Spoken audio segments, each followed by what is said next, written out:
I mean, his own father, stepfather, came out and said that's him. You're sure that's him? Well, that's my son. There he is, right there. I know my son. Like, it's like ex-associates, best friends, dad, just outing him in real time. Oh yeah, that's him. Are you absolutely certain? Can you be? No. Yeah, no, that's him. That's 100% him. Yeah, but the accent, nah, that's him. No, 100% him. Yeah, definitely extradite his ass. Oh yes, I've wanted to show all of you this for a while. The weirdest story in the news that I don't think got enough coverage. Okay, so in a long list of contenders, in 2023, there was a lot of strange. And this was one of the stranger things that I saw, and also was just absolutely hilarious. Now, before you feel too bad for this individual, please just rest in mind that he is being charged with sexual assault, and he's trying to avoid those charges. He initially tried to avoid them by going to the United States, going to the UK, and then once in the UK, he pretended to be a British man under a different name. So this is Nicholas Rossi, and this is the old clip that I'm sure all of you saw. We were once a normal family, but thanks to the media, our lives have been interrupted. And we'd like privacy, and I would like to go back to being a normal husband. See, like, when I first saw this clip and it was doing the rounds on Twitter, I was like, this is a sketch, right? This has to be a sketch. What's going on here? No, this is a real story about a dude who has tried to basically fake his own death and then be a British person. So this is a fake British accent. This is an American. Try to be a British person who apparently has all of these medical complications as a result of people misidentifying him as the actual human who he is. And that's what's causing a lot of his undue stress. But I can't, because I can't breathe. I can't walk. People say that's an act. Let me try to stand up.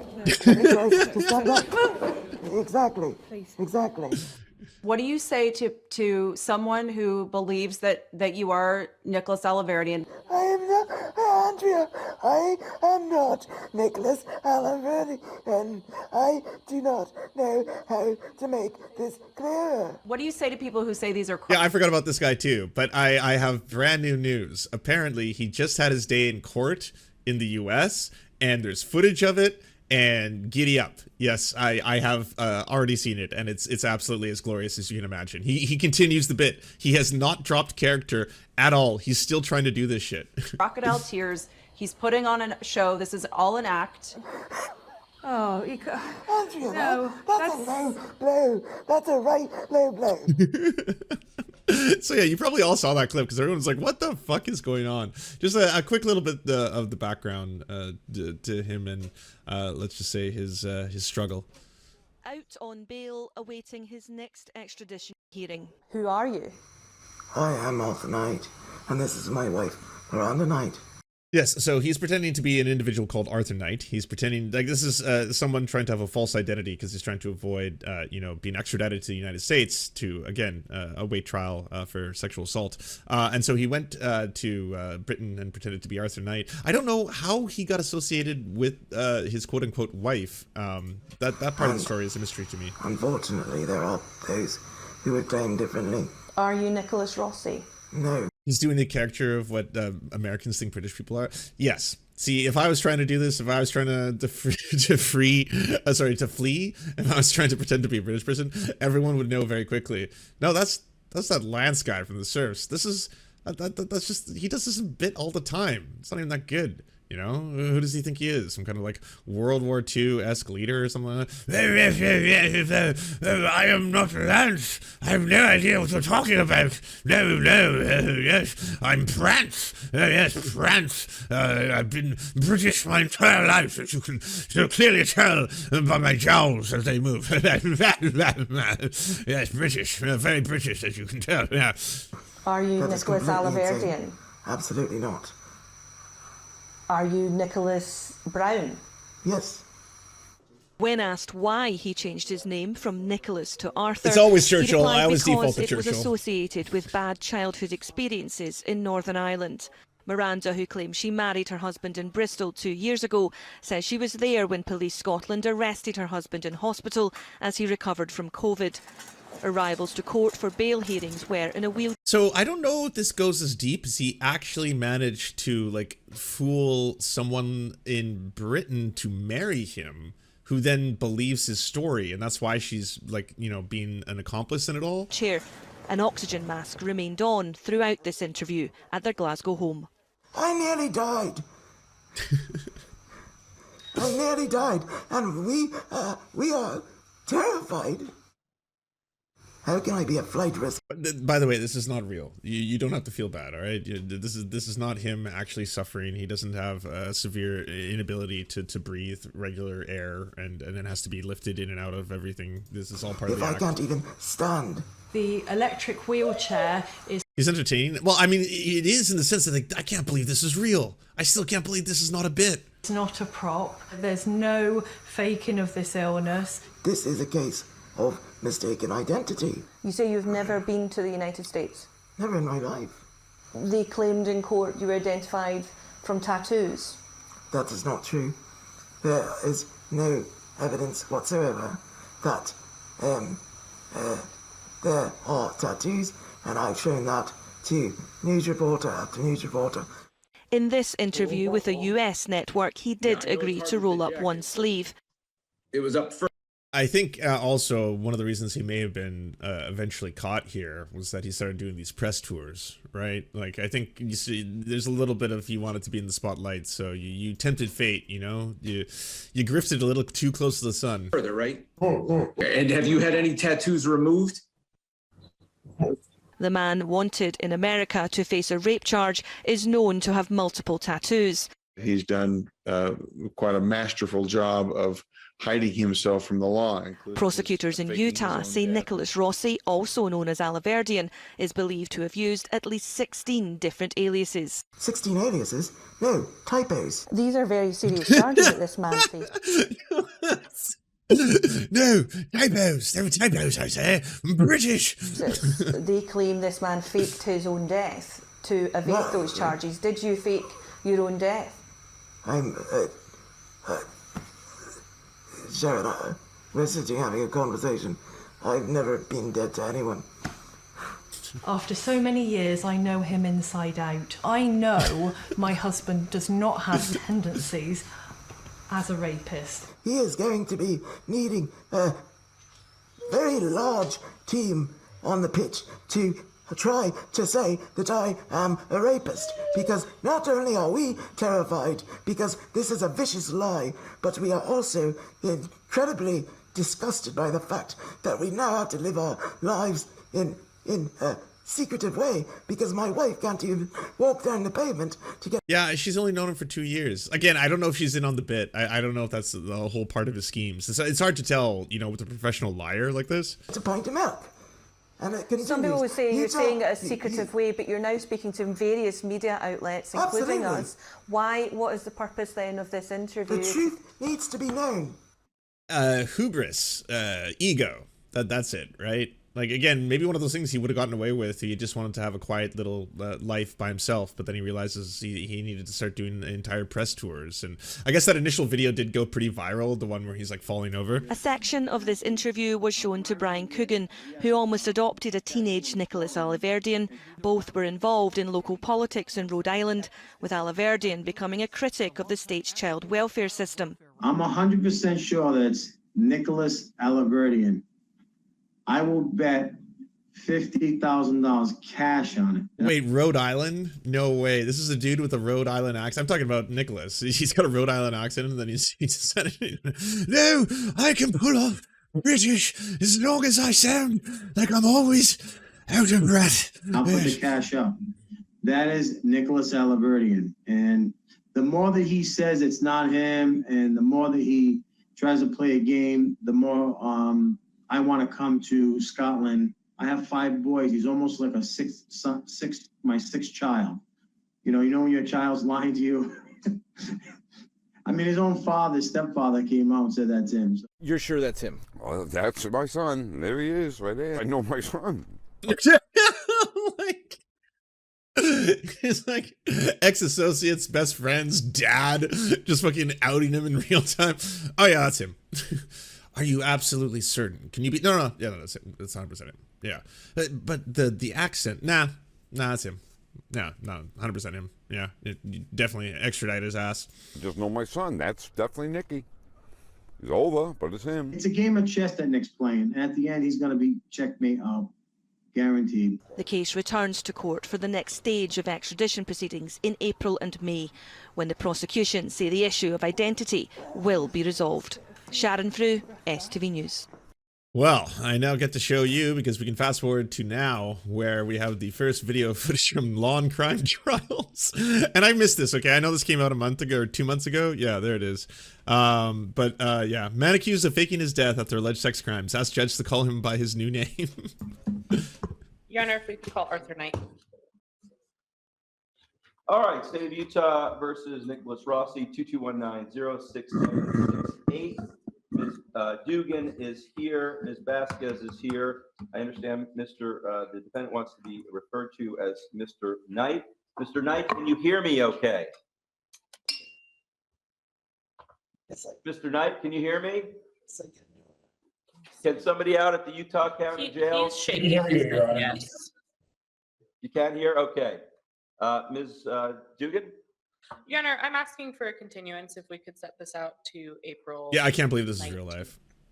April 19th. And you okay with that, Ms. Vasquez? Your Honor, the state's aware that counsel needs to speak with her client. We are just asking that if we don't have any further discussions, that we be able. It's just I am being called Rossi in the jail. I wanted to ask. I don't know if subtitles would help you here. I could try. I can't hear you, Mr. Knight. I don't know if you. I mean, like, even the judge can't hear what the fuck he's saying. At this point, I think he's just trying to just straight up be like, mistaken identity. You can remove your mask just for a few seconds. I can't hear you. Can you hear me now, Judge? Can you hear me now? Speak up. Oh, yes. I can. I'm not sure I can actually hear words, though. Go ahead. Okay. I am asking, in the jail, I am being referred to as Nicholas Rossi and obliged to the I can't. Like, he very clearly intentionally trailed off there. He's trying to do that thing sometimes people do in Zoom calls, like, I can't hear, you're cutting out. Okay, bye. You know, he's trying to, hey, in jail, I don't know. I don't know if anyone knows what his lawyers have advised him to or not say, but I don't know if the strategy is ultimately going to work in Utah. I can't hear you. Like, wait, has anyone thought of this? But what if I just basically, it's indiscernible what I'm saying. They can't basically try me and then arrest me and convict me and then I go to jail when they can't even hear what I have to say. Haha, I'll fool them all. Arthur, do you want me to call back into the jail and try to clarify what you're trying to communicate to the judge? All right, here's what we're going to do, Mr. Knight. You're on the calendar for April 19th. Your attorney's going to try to get back in touch with you in a breakout session. And if she thinks you need to address the court further, we'll be here for a while. So why don't you chat with her and figure out what it is you want to say? I'm asking a question now. All the question is whether or not I will appeal. If you're yeah, the problem is I can't hear you. So why don't you chat with your attorney and figure out what it is you want me to know, and she can let me know if she thinks that's a good idea. Okay? Can you hear me? No. Can you hear me? No. Can you hear me? So, Arthur, I'm going to give you a call, and we're going to recall your case, okay? Just give me 1 second. Go ahead, Counsel. Thank you. We'll call you back when we need you. Or you let us know when you're ready. There's a resolution that she would agree to plead to count 2 intoxication as a Class C misdemeanor. That conviction. Want to plead guilty? Of your own free will. Yes, sure. Okay, accept your plea. Oh, sorry. Other people's. I guess stuff is going on in the background. Does he come back? No. Yeah. You're lucky your clerks are great. he's frustrated. So when I call your case, technically I have to call the Rossi case. I'm happy to call you Mr. Knight. I am not inclined to issue an order requiring the Utah County to use a certain name. Perhaps the judge in Utah County might, but I don't think. I gotta admit, they're being a lot more accommodating than I thought they would be. So essentially, he's like, I don't want anyone to refer to me by his actual legal name, which is Rossi, and he wants to be called Arthur Knight. And so he's like, I don't mind calling you that, but I have to call the case by its case name because that's just protocol. I can't not do that. I'm gonna put that condition upon Utah County, but I will certainly refer to the defendant as Mr. Knight in my courtroom. Okay, so Mr. Knight, I will see you on April 19th at 1 o'clock, and again, that will be virtually. The next hearing after that will be a preliminary hearing, and you'll be transported here to Salt Lake. Have a good day. Thank you, Judge. Thank you, Your Honor. That's all I have if maybe excused. You may. There's the other one, because there's another one where they basically forced him to speak. That was the one I saw. I hadn't seen this one. Rape suspect extradited, the full hearing. Is this one it? And I'm also ordering Yeah, this is the one. 6768. Are you Mr. Rossi? Are you Mr. Rossi? You might have to take that off just to talk so she can hear you. Is that a yes? I'm having a hard time. My name is Arthur. Now you pray. I think I'm going to have the jail restate what he said. Having a really hard time hearing him. What is it? My name is Arthur. Wait, pray. He says his name is Arthur Knight. Brown? Arthur Knight Brown.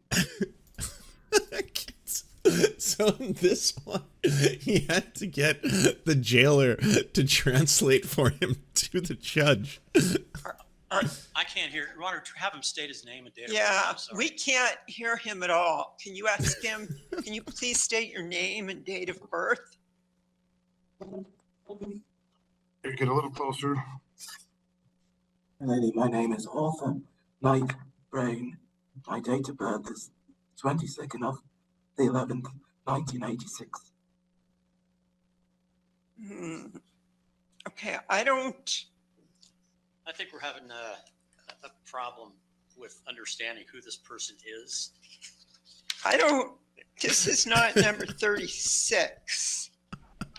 Your Honor, we've got him as Nicholas Rossi, but he's saying his name is Arthur Knight Brown. Oh, that's one of the AKAs. It looks like. So just so you know, just part of the way that a lot of these systems are going to work is that you're going to have a lot of cases you get to go through every day. She's not going to be briefed or brought up to what exactly is happening. This is just her for the first time experiencing this whole bizarre phenomenon. So all of a sudden she has to look down and be like, oh, do I have the wrong case? Is that what's happening here? Because sorry, he's saying he's not Nicholas Rossi. He's saying he's someone else. And it's like, oh, okay. So this is one of the people who have false identities. We're having a really. Is it July 11th, 1987? No, milady, it's 22nd. Milady. No, milady. As we say in Britain. Of November, 1986. 22nd of November, 1986. Yes, ma'am. Your Honor, Tamara Vasquez for the state. This individual has been extradited, and he has not admitted his name or birth date accurately, and so I don't think we're going to be successful on that today either. It's also known as. Objection, my lady. Objection, my lady. I don't know. Do we have any British people watching right now? This is how y'all talk, right? This is it. You have to refer to every single woman as my lady. Yes. Why isn't he saying my liege or my lord to anyone else though? Just to the women. Objection, my lady. It's not my name. Complete hearsay, and I would ask. Complete hearsay. Again, he's committed. Your ladyship, that the prosecution show cause for why they proceeded So, to so allow Mr. Knight, Mr. Knight, I'm going to, whilst I had an appeal pending in the Supreme Court.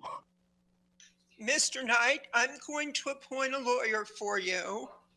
There's a no bail. So Vicky says, my lord and my lady is how they address judges in court, but only the lawyers and the barristers. Ah, that would make more sense. Yes. Warrant in this case, so we're going to set it for a detention hearing in 10 days.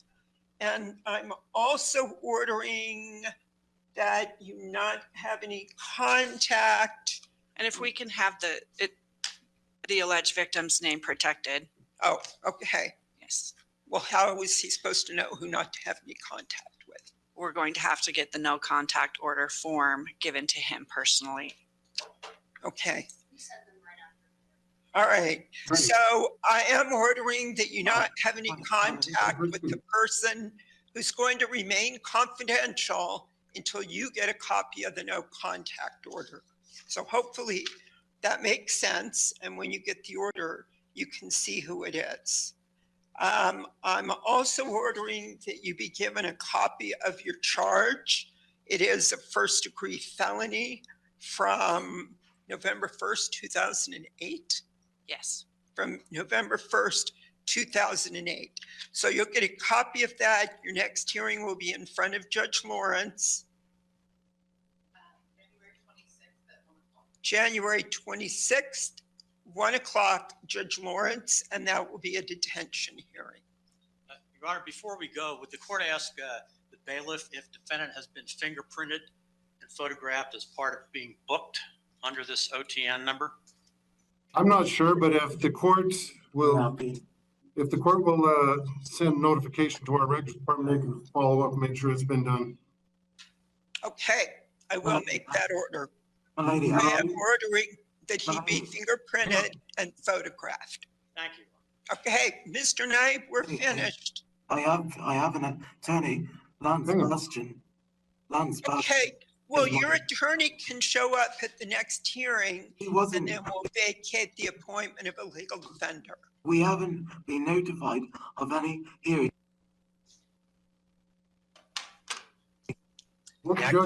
Just wild. I mean, I'll be following this story closely. I need to know where it ends up because I'm genuinely so curious. It's just so wild that, like, first off, I think it's totally fine to laugh at him, because it's most likely that he's faking every single thing that he's doing, and also it sounds like he's a pretty fucking horrifying monster. But at the same time, it's just like, so many people are encountering this for the very first time and just having to be like, so, what's going on? He says he's Arthur Knight, and then now he's like, oh no, milady, that's not who I am. It's not true. They lied to me. Thank you so much for watching, everybody. We first want to give a shout out to everyone who makes this show possible. This program is produced thanks to the generous support of our Patreon supporters: Anna Loves Riley, Arian McCarthy, Cheryl Alvarez, Comrade Junkie, Doug Caddy, Everything Important, Hagbar Celine, Jimmy Sombrero, Multimondi, Omni, Peanut Butter Blondie, Political Poppy, Preston Kroll, Quiet 185, Richard Bomey, Riley and Anna, Roller Dragon, Ruby, Cernicus, Stellar Gwyn, Sebastian Demmel, Travis McClinton, and Words Greenwood. As well as every other person you see on the screen right now, this show would not be possible without them. And if you want to join these wonderful people who make this entire program possible, simply go to patreon.com/theserfs and you can unlock uncensored and bonus episodes and, you know, help us exist.